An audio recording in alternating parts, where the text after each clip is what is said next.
In the town of Dullmere, even the wind had forgotten how to sing. Color had not just faded, it had vanished. The houses were gray, the trees were gray, even the clouds seemed made of dust.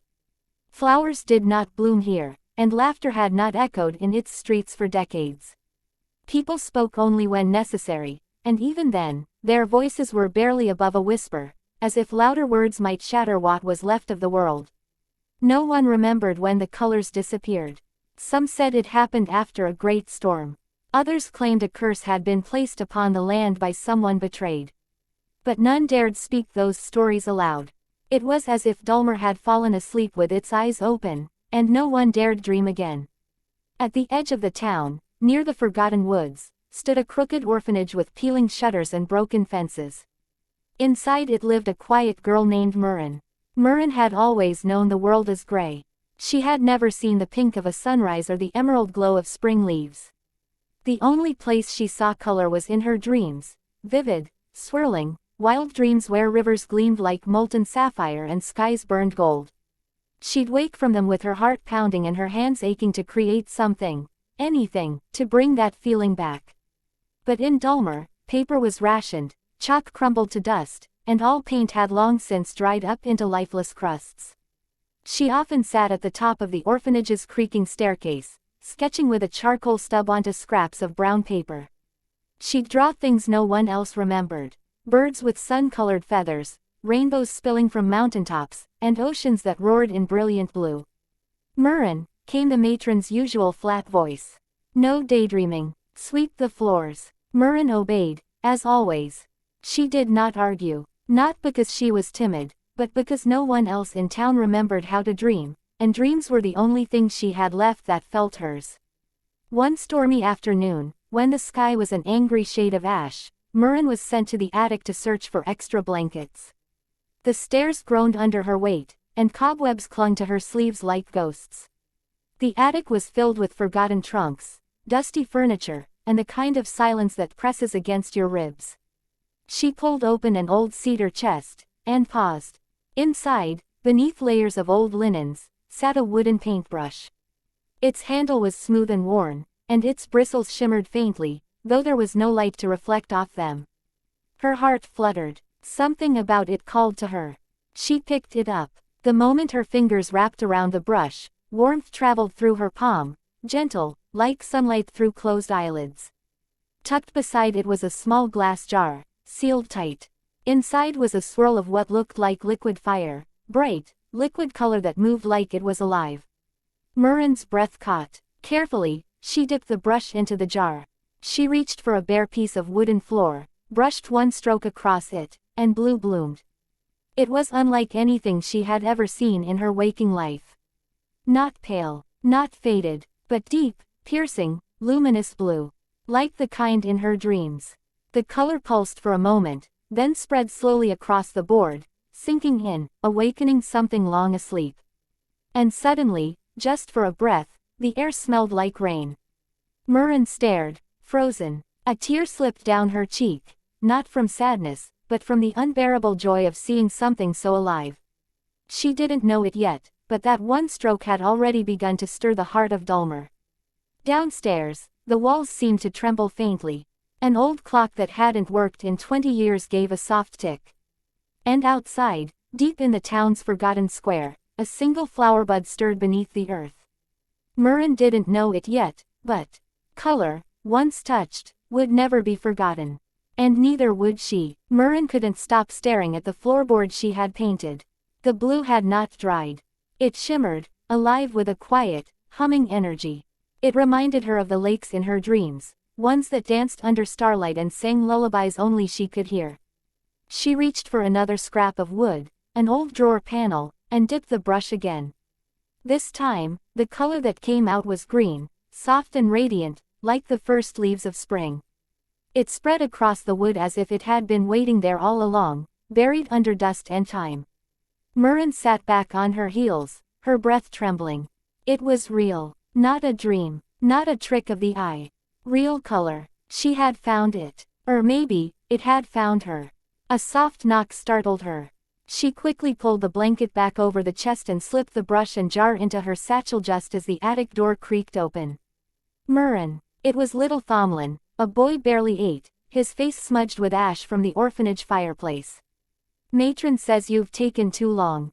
"I'm coming," she said, her voice softer than usual. Thomlin squinted at her. "You look different." "Do I?" He nodded. "Your eyes look shiny." Miren forced a small smile and followed him down.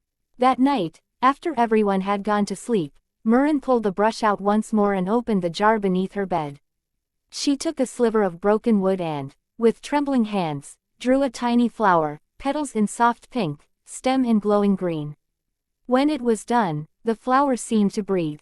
Not literally, but it gave the sense that it could. It had a presence, a memory of life. Miren touched it gently, and suddenly, a voice whispered. It was not a loud voice. Not even a voice she could understand completely. It was more like a song from long ago, a memory of someone humming to her in a cradle she could not remember.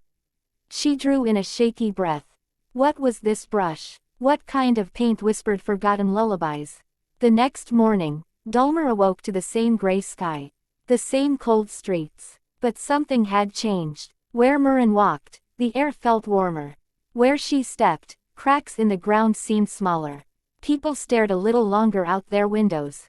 Somewhere, someone smiled without knowing why. Miren had tucked the brush into her coat and carried the painted flower in her pocket. She kept her head down, but inside her, colors were bursting. She passed the bakery and noticed something odd. The sign above the door, long faded to gray, had a tinge of gold in the flower swirl. She blinked. It hadn't been there yesterday. She looked around, heart racing. On a nearby fence, a child's chalk scribble, just a smudge before, now glowed faintly with red. The color was spreading. The next few days, Miren returned to the attic every afternoon when the matron dozed. She painted on scraps of wood, pieces of discarded paper, even old book covers. With each stroke, more colors appeared. Not just from her brush, but in the world around her. She began hiding the painted scraps around town, in windowsills, alley corners, tucked beneath benches. Little bursts of yellow, violet, rose, and sky blue. Like planting seeds. People began to notice. An old man sitting on a bench gasped when he found a painted bird tucked beneath it. "It reminded me of my wife," he murmured. "She used to wear a red scarf." A girl near the well discovered a glowing sun painted on stone and laughed. A real, ringing laugh, and the people nearby looked at her as if seeing a stranger. No one had laughed in Dullmere in years. Color wasn't just returning, it was awakening memories. But not all memories were gentle. Late one evening, Miren was painting in the attic when a cold breeze swept through the space. The paintbrush shivered in her hand, and the colors in the jar dimmed. Slightly, the hair on her neck stood. Something was coming, something that did not want color to return. She capped the jar quickly and whispered, "I'm not afraid." But she was. Far beneath the town, in the deepest cellar of the old town hall, something stirred. A shadow coiled against stone, one that had been sleeping for decades. Its name was the Bleacher, and it had once drained the world of light and hue. It fed on sorrow, on silence, on forgetting, and now, it had awakened. Because someone had dared to remember. Miren couldn't sleep. Her thoughts were filled with colors, brilliant, impossible colors that danced in her mind even when her eyes were closed. They surged and swirled behind her eyelids like waves from some hidden sea. And always, in the center of the storm, was her brush. The attic had become her sanctuary, her secret world of light. Every day, after chores were done, she returned to the quiet space beneath the sloped ceiling. There, she painted, not just what she saw, but what she felt. Dreams, memories, whispers of things long buried. One afternoon, she dipped her brush into the ever-shifting jar and painted a window. Not an ordinary one, but a glowing arch of golden glass opening to a world she didn't know. As she finished the last stroke, the painted window shimmered. Miren stepped back. The attic darkened around her, yet the window stayed bright, like a flame holding back the night. She leaned closer, and suddenly, she was there. Not in the attic, not in Dullmere, But standing in a field of wildflowers, the sky above bursting with orange and lavender clouds, butterflies with stained glass wings soaring past her head. The sun was warm. The grass sparkled with dew. Miren gasped. She fell to her knees, fingers digging into soft, living earth. She had painted a door into a dream. The realization made her heart pound. The brush did more than awaken color, it remembered worlds. Places that had once existed in the hearts of people before they forgot how to hope. She wandered for what felt like minutes, or hours. Time was different here. She saw creatures that whispered poetry, rivers that ran upward, and children who played with starlight. But just as she bent to gather a glowing blossom, the sky darkened. A chill swept across the land. The flowers dimmed, and then came the voice. It was not a whisper. It was scraping and pulling, like cloth tearing underwater. You do not belong here, painter. Miren turned, and saw a shape moving through the clouds. Tall, twisted, faceless. It had no color at all, only a gnawing void. The Bleacher. Leave this place, it hissed, or lose yourself in your dreams forever. Miren backed away, but the painted window had disappeared. She was trapped. She ran through the flower fields, now fading to ash beneath her feet. The butterflies crumbled like paper. The sky cracked with shadow. Just when she stumbled and fell, the dreamscape shivered, and a voice, faint but clear, called her name. Miren. She opened her eyes, gasping, back in the attic. She was lying on the floor. The painted window had vanished. The jar was glowing brightly, and the brush trembled in her hand. She was sweating. Her heart raced. It hadn't been just a dream. It had been a warning. That night, Miren sat awake by candlelight, brush in hand. She realized now, the paint did not only bring beauty. It brought memory, and danger. It was a key to places that had been sealed away, both wonderful and terrible. But something inside her refused to be afraid. If there are colors that heal, she whispered, then there must be ones that protect. She opened her sketchbook and began to paint again. She painted a garden where music grew like vines. She painted wings for those who had forgotten how to fly. She painted lanterns that chased away fear. And then she painted a dream, her own. In it, Dullmere bloomed. The townspeople smiled and danced beneath trees lit by fireflies. The matron laughed. Children sang. Even the sky held 1,000 shades of joy. As she finished, her tears slipped down her cheeks, not of sorrow, but of fierce hope. I will not stop painting, she said. Not even if shadows come. Down in the cellar of the town hall, the Bleacher writhed. He had felt it. The defiance. The dream. And, now, he would rise. Far beneath the cobbled streets of Dullmere, where the ground had forgotten light and warmth, a door of stone stood sealed. For decades, nothing had stirred there. But now, the silence cracked like ice. A slow, grating breath echoed through the underground chamber. Shadows slithered across the walls as if remembering how to move. In the center of the room, a great mirror, fractured and fogged, shuddered violently. And from it, the Bleacher emerged. It had no face, only a shroud of gray mist where a head should be, and long, spindly limbs that scraped the floor like dead branches. Its body pulsed with hunger, not for food, but for absence. It fed on the erasure of things, of memories, laughter, love, and most of all, color. It hissed, stretching its fingers toward the ceiling. The painter has returned. Long ago, when Dullmere was still bright, a child with a brush had nearly destroyed him, sealing him in that place. But now the seal had weakened. A new painter had appeared. Miren. And she was more dangerous than the last. Because she didn't just use color. She believed in it. The Bleacher rose from the stone floor like smoke. The walls cracked as it passed. It drifted upward through forgotten tunnels, invisible to the surface, until it hovered just beneath the town. Watching. Waiting. Meanwhile, above, Miren was unaware of the danger now creeping beneath her feet. She walked through Dullmere with the same quiet steps as always, but something in her had changed. People noticed. The baker's wife blinked when she saw a blush of color return to her apron.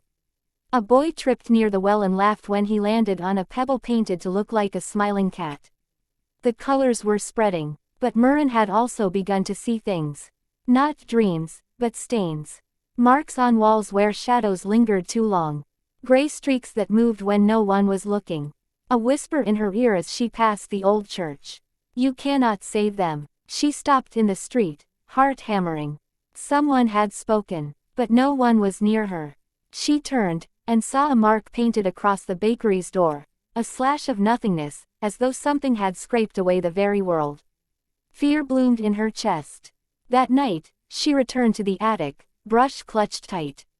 The jar of paint pulsed steadily, its light dimmer than usual. She placed it on the floor and whispered, "Are you trying to warn me?" The paint rippled, and then, slowly, images formed in its glow. A tower, a mirror, a figure in shadow. Miren stared. She knew, somehow, that this was the Bleacher. The stories had never been told to her, but her heart remembered. A being who had devoured color and beauty, sealing it away and locking people in gray silence. He had not destroyed Dullmere in fire or flood, but by erasing what made it alive. And now, he was rising again. Because of her. She clutched the brush, trembling. "I won't stop," she whispered. "Even if you come for me." Then, from the floorboards, a long shadow crept toward her feet. She turned just in time to see a flicker, like a curtain moving without wind. The Bleacher had left his mark in the attic. And worse, he had seen her face. The night was colder than any Miren could remember. Even the stars above Dullmere seemed dimmed, as if afraid to shine. In the attic, Miren sat by candlelight, brush in hand, staring at the jar of color that no longer pulsed quite so brightly. It was still warm, but the warmth now felt fragile, like a flame too easily snuffed. She dipped her brush slowly and painted on the wall, a forest, vibrant with autumn leaves. Burnt orange, deep gold, flaming red. Her hand moved swiftly, as though her heart already knew what it needed to paint. But as she finished the last leaf, something strange happened. The edges of the painting began to curl inward, turning gray. Miren gasped. Before her eyes, a portion of the forest wilted. The trees sagged, the red faded into rust, and then into lifeless ash. She reached out, trying to stop it, but her fingers passed through the wall. And from the painting, a figure stepped out. Cloaked in faded colors, it was a man, tall and thin, wearing a hood that concealed most of his face. Only one side of it remained fully painted, swirls of blue and crimson across a cheek lined with faint scars. The other half was gray, crumbling like cracked plaster. He raised a hand, not threateningly, but gently. "Don't be afraid," he said. His voice was soft, like a crumbling leaf. "I'm not the Bleacher." Miren stepped back, tightening her grip on the brush. "Who are you?" "I was once like you," he said. "A painter. Long ago." Miren's heart skipped. "You had the brush." He nodded. "And I used it well, at first. I painted dreams into cities. I awakened colors in forgotten places. But I went too far."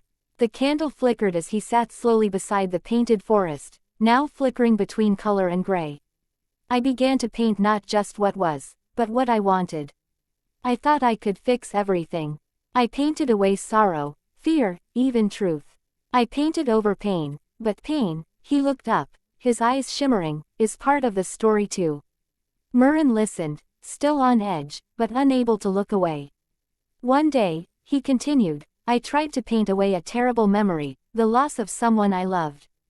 That was the moment the Bleacher found me. He feeds on what we erase. On the parts of ourselves we refuse to face." He pulled back his hood slightly, revealing the full face. The gray side was cracked, unmoving, frozen in the moment of the memory he had tried to paint away. "I became his prisoner, not in chains, but in silence." Miren swallowed hard. "Why are you telling me this?" "Because he is coming for you," the color thief said. "You've awakened too much, and if you try to use the brush to fix the world without understanding it, he will twist it. He will twist you." Miren's throat tightened. "What should I do?" He reached into his cloak and drew out a small vial of color, deep violet, like the space between stars. "This," he said, "is truth color. It can't make anything beautiful or pleasant. But it can show the heart of things. Use it when all else is lost." He placed it in her hand. "And remember," he whispered, as his image began to fade, "not every shadow must be fought with light. Some must be understood. With that, he stepped backward into the forest painting, and was gone. Miren was left in silence, the violet vial warm in her hand. She didn't know where this path would lead. But she now knew this: the brush was not just a gift. It was a responsibility, and the bleacher was no longer just a threat. He was a reflection of what might happen if she used her gift for escape instead of healing. The attic had become a gallery of memories. Miren's paintings now covered the walls, the floors, even the ceiling. Small scraps of color peeked from under furniture, and old portraits long covered in dust had been brushed to life again. There were glowing rivers, laughing children, skies aflame with sunset, trees heavy with blossoms, and fragments of dreams she barely remembered painting. But that night, something changed. As the candle burned low beside her, the air in the attic shimmered with a strange stillness, like the breath just before a storm. Miren reached for her brush, unsure why her heart was pounding. And then, the paintings whispered. It was not speech at first. Just wind in leaves, waves crashing on invisible shores, the tinkling laughter of children at play. Then words emerged, soft, fractured voices rising from the canvases like echoes from time itself. One painting, a sunflower field, whispered, "She used to bring us water every morning." A painted doorway murmured, "He never returned. But we kept the light on." A crumbling gray canvas in the corner cried, "Do you remember us?" Miren stepped back, breath caught in her throat. These were memories, not hers, but the town's. The brush hadn't just restored color to objects. It had awakened the souls buried in silence. The town had forgotten, but the colors had not. Each whisper came with a flicker of light, as though the paintings were alive, each one a page from Dullmere's unwritten story. She moved toward the painting of the old Dullmere square. It had once been pale and dull, but now was filled with flags, laughter, and music. As she touched its edge, a voice spoke clearer than the rest. "We danced here, before the silence." Suddenly, Miren saw it all: dozens of people twirling in the street, lanterns floating into the sky, a woman in a red dress spinning with joy. The vision passed in a heartbeat, leaving her with tears on her cheeks. The town had known joy. But now the whispers were changing. Another voice, deeper and colder, rasped from the shadows of a painting she had never touched: a stormy sky over a black hill. "You woke what was buried." Miren turned. The voice was not from a memory, but from a watcher. The painting twisted. The clouds darkened. From it, a silhouette stepped forward, not into the attic, but into her mind. The bleacher. She couldn't see his full form, but she felt his presence, pressing against her thoughts like an icy hand. "You cannot paint away what is broken." Her hands trembled. "I'm not trying to hide the past," she whispered. "I want to remember it." The shadow hissed. "Then you will suffer with it." Miren raised the vial of violet, truth color, and held it to her chest. "You're afraid of what's real," she said softly. "That's why you cover it in gray." A pulse of warmth flowed from the vial. The shadows in the painting recoiled. The bleacher's presence vanished, but not entirely. From behind her, the sunflower painting whispered, "You must go to the place where the colors first vanished." Miren nodded. She knew where that was. The old bell tower, abandoned, sealed off, and forbidden for as long as she'd been alive. No one ever spoke of it. But every child knew its broken silhouette above the trees. The whispers were calling her there. And in her heart, she knew, the bleacher was waiting. But so were the answers. The woods beyond Dullmere were shrouded in mist. No one ever went there. The trees were said to whisper lies, and strange things flickered between the trunks. But Miren walked through them anyway, brush and violet vial in her satchel, a small lantern glowing in her hand. Each step felt heavier as she approached the old bell tower, the place where the town's stories ended, and silence had begun. The tower stood crooked and forgotten, its upper half crumbling into the sky.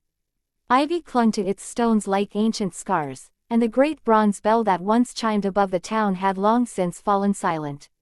Miren's breath fogged in the air. At the tower's base, a heavy wooden door barred her path.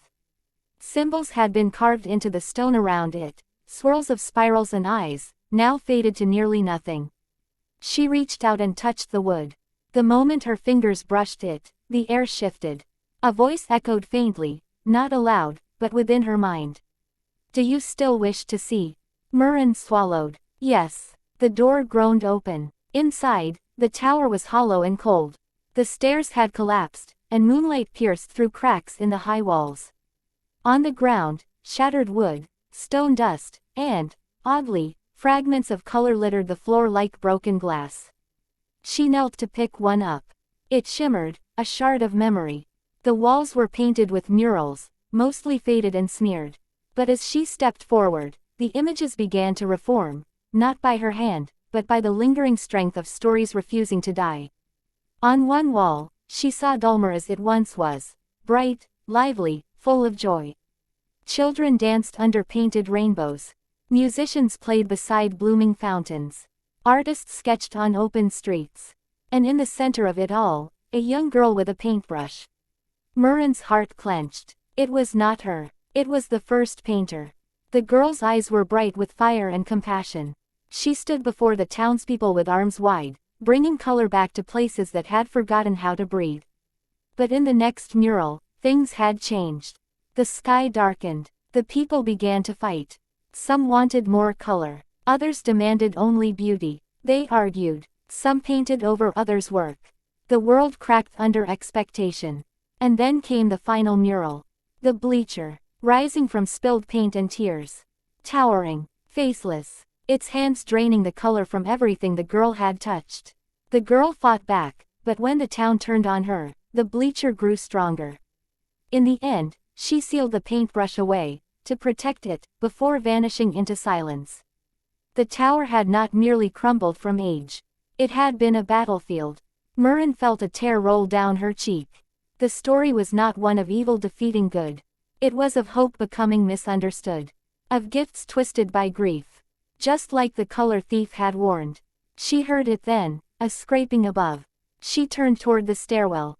And there he stood. The Bleacher. Not hidden behind paintings. Not half-formed in dreams.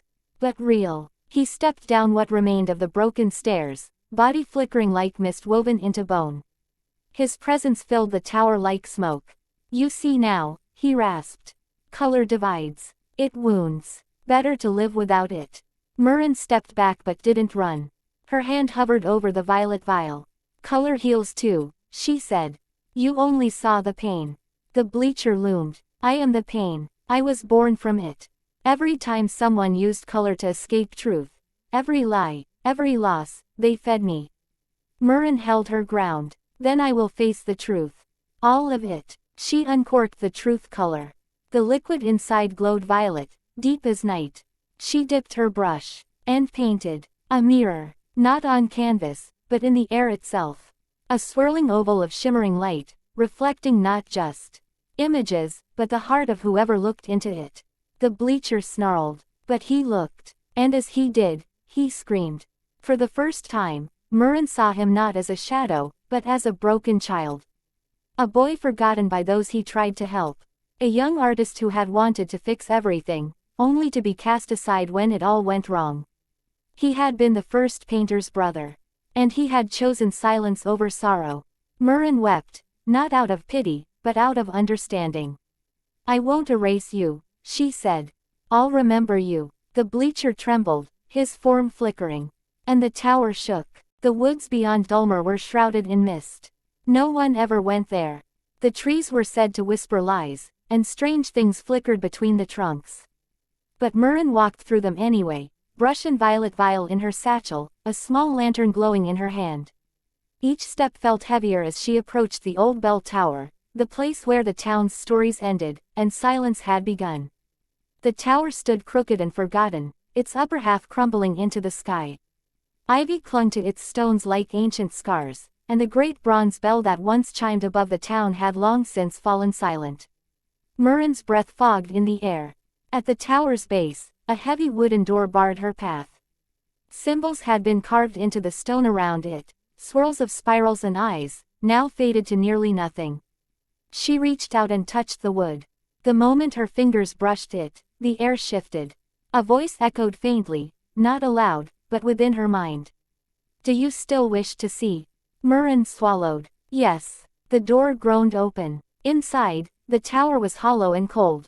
The stairs had collapsed, and moonlight pierced through cracks in the high walls. On the ground, shattered wood, stone dust, and, oddly, fragments of color littered the floor like broken glass. She knelt to pick one up. It shimmered, a shard of memory.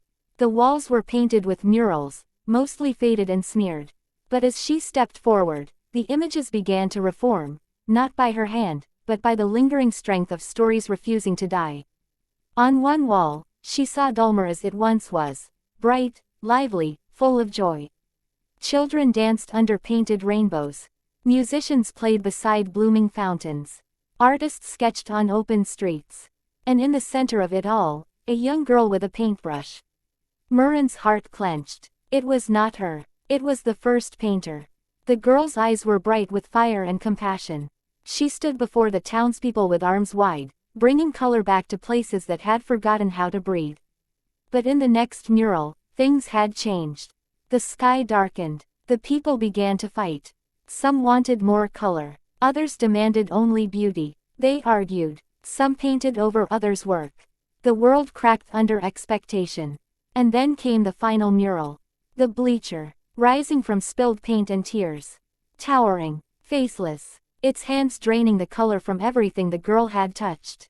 The girl fought back, but when the town turned on her, the Bleacher grew stronger. In the end, she sealed the paintbrush away, to protect it, before vanishing into silence. The tower had not merely crumbled from age. It had been a battlefield. Miren felt a tear roll down her cheek. The story was not one of evil defeating good. It was of hope becoming misunderstood. Of gifts twisted by grief. Just like the color thief had warned. She heard it then, a scraping above. She turned toward the stairwell. And there he stood. The Bleacher. Not hidden behind paintings. Not half-formed in dreams. But real. He stepped down what remained of the broken stairs, body flickering like mist woven into bone. His presence filled the tower like smoke. You see now, he rasped. Color divides. It wounds. Better to live without it. Miren stepped back but didn't run. Her hand hovered over the violet vial. Color heals too, she said.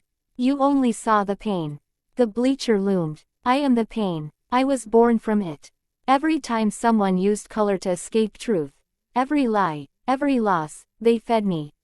Miren held her ground. Then I will face the truth. All of it. She uncorked the truth color. The liquid inside glowed violet, deep as night. She dipped her brush, and painted. A mirror. Not on canvas, but in the air itself. A swirling oval of shimmering light, reflecting not just images, but the heart of whoever looked into it. The Bleacher snarled, but he looked, and as he did, he screamed. For the first time, Miren saw him not as a shadow, but as a broken child. A boy forgotten by those he tried to help. A young artist who had wanted to fix everything, only to be cast aside when it all went wrong. He had been the first painter's brother. And he had chosen silence over sorrow. Miren wept, not out of pity, but out of understanding. I won't erase you, she said. I'll remember you. The Bleacher trembled, his form flickering. And the tower shook. The garden grew where the roots of the mural tree had spread. Overnight, the color had seeped from the tower into the earth, winding through the cracked stone streets of Dullmere. And where it touched the soil, flowers bloomed, vivid, glowing, each one alive with memory. When Miren and Lucien stepped outside the tower, they gasped. What had once been the silent square was now filled with the most breathtaking garden either had ever seen. Petals of every imaginable hue waved in the soft morning air, blues that sparkled like rivers, yellows as warm as honey, violets rich with the scent of old stories. Lantern-like blossoms swayed gently, each one casting a different shade of light, as though the garden were whispering with color. The townspeople had gathered, eyes wide with wonder. Children tiptoed between the blossoms, and as they brushed against the petals, memories rose around them like smoke made of rainbows. Laughter, music, the crackle of old fire stories, feet dancing on festival nights. A little girl touched a pink bloom, and the image of her grandmother baking bread in a glowing oven appeared, her laughter echoing like bells. An old man knelt near a blue daisy and wept silently as he watched a vision of his youth, Two boys racing down a sunlit road with paintbrushes in hand. No one spoke, because they remembered, not just what they had lost, but who they had been before fear took their voices. The mayor stepped forward, holding her hat to her chest. "Miren," she said, voice trembling, "we were wrong. About the first painter. About you." Miren gently placed her brush into a pool of sunlight that shimmered on the cobblestones. Color is meant to be shared. To remember, to heal. Not to be controlled. Lucian stood beside her, eyes lowered. "I buried the color because I was afraid of what it could do. But she's shown me what it can do when it's used with love." The mayor turned to the people. "We forgot our joy. We buried our voices. But no more." She reached out to one of the glowing flowers and touched it. A new vision appeared. The town square, years from now, full of music, light, and painted banners flying from every rooftop. Children danced, and artists lined the streets, not afraid to speak, not afraid to paint. The people clapped. The silence of decades shattered. Color poured down from the rooftops as townsfolk who had long hidden their paints, instruments, and dreams opened shutters and doorways. Old easels were dusted off, violins tuned, and brushes dipped in palettes long untouched. That afternoon, the people of Dullmere came together in the Garden of Remembered Light. They didn't just watch, they painted. Together. The great mural tree in the tower continued to grow, not just on stone, but through the town. Its limbs spread into murals on houses, schools, and stairways. New leaves appeared with every story someone remembered or dared to tell. Lucian walked with Miren beneath the glowing branches. "I never thought I'd see this again," he said. Miren looked at him and smiled. "It's just the beginning." He smiled back, shy but whole. "Do you think she would be proud?" "I know she would," Miren said, and pointed to a flower nearby. Lucian bent down and touched it. The petals opened to reveal a memory. His sister, the first painter, laughing as she ran down the street, her hands covered in color, turning to wave at him, full of life. He closed his eyes and let a tear fall, but it was not sorrow. It was peace. As night approached, the garden glowed even brighter. It didn't fade with the darkness, it shone through it. Children curled up beneath the branches, listening to the elders tell stories in full voice. Miren sat by the heart of the mural tree, painting on a scroll. Not with fear, not to hide, but to share. And overhead, the stars returned, not as pinpricks of white, but as brush strokes in every shade imaginable. The town had remembered, and in doing so, had been reborn. A year had passed since the first bloom in the Garden of Remembered Light. Dullmere had changed so completely that travelers now came from distant villages just to walk its painted streets and feel the stories in the walls. Murals danced across buildings like rivers of light, each one telling a tale of resilience, of courage, of dreams rekindled. No longer gray, no longer silent, Dullmere had become the town of color and song. At the heart of it all stood Miren, the girl who once found a dusty brush in a forgotten attic and dared to paint again. But now, the brush no longer glowed only for her. It shimmered with a new energy, one not of loneliness or pain, but of legacy. Miren sat beneath the sprawling mural tree, now grown across the square like a canopy of living art. Lucian, beside her, was finishing a mural of his sister surrounded by the blooming garden. Their laughter had returned to the air, woven into every sunrise and celebration. As the wind blew gently, children ran through the garden with paint-streaked cheeks, leaving trails of color behind them. One little girl with curly dark hair stopped in front of Miren, eyes wide with wonder. "Can I learn?" she asked, breathless. Miren smiled and rose to her feet. She looked at the brush in her hand, its bristles still radiant with every hue, and knelt before the child. "You already have," she said softly, pressing the brush into the girl's small palm. The moment their hands touched, the garden shimmered. Not with change, but with continuity, a passing on of hope, of vision, of the courage to create. The girl stared at the brush, then looked up. "What should I paint?" "Whatever your heart remembers," Miren said. "Whatever it dreams." She turned toward the townspeople who had gathered for the annual festival of first color. On this day, each citizen was given a blank canvas and a moment to tell their story, not with words, but with art. The mayor raised her brush. So did the baker, the schoolteacher, the seamstress. Even Lucian, now called the keeper of the first mural, lifted his own paintbrush once again. The garden bloomed anew, this time with every voice included.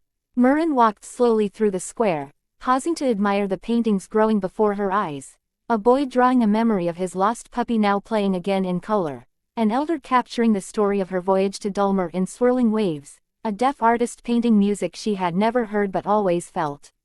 As the sun began to set, the sky exploded into color, strokes of amber, rose, violet, and gold, as if the heavens themselves were joining in.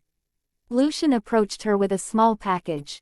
"What's this?" she asked, taking it. He shrugged. "Something you should have." She opened the box to find an old, folded letter, tied with a crimson ribbon. The handwriting was soft and familiar.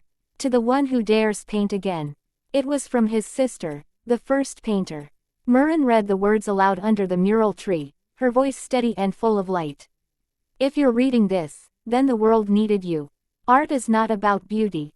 It's about truth, courage, and the freedom to feel. So paint not just for the world, but for yourself. And when the time comes, pass it on." Miren folded the letter gently, heart full. "I did," she whispered. And then, as night settled and stars blinked overhead, she took a step back from the crowd and watched as dozens, no, hundreds, of brushes danced in the air. Color rippled from rooftop to rooftop, from heart to heart. The brush she once found in dust had fulfilled its purpose. And now, it belonged to the world. Miren smiled, not as a keeper of color, but as a girl who remembered what it meant to dream. The end. Rainbow moral lesson of the story. True courage is not just in facing the darkness, but in daring to bring back light, especially when others have forgotten how.